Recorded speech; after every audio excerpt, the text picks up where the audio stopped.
ที่เห็นผมซักผ้าเพราะว่าเมียผมมันแพ้แฟบ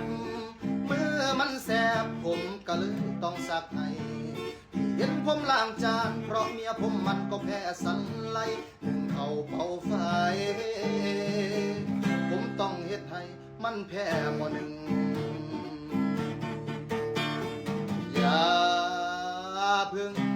ว่าผมกลัวเมียเว้าให้เคลี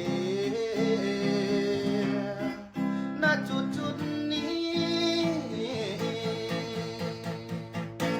กับเมียมันแพ้แฟบแพ้สันไลแพ้ไม่มอบนอกจากชอบที่เธอถนัดผมก็เลยต้องทำให้เป็นกิจจะวัดฟังชัดๆภาษาเมียบ่ได้ยา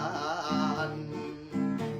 จะให้กลัวเมียผมกลัวมาซะดีกว่าแค่สักผ้าล้างถ้วยล้างจานก็แค่นั้นแค่สงสารบอกจากใจบ่ได้ตัวมันเข้าใจตัว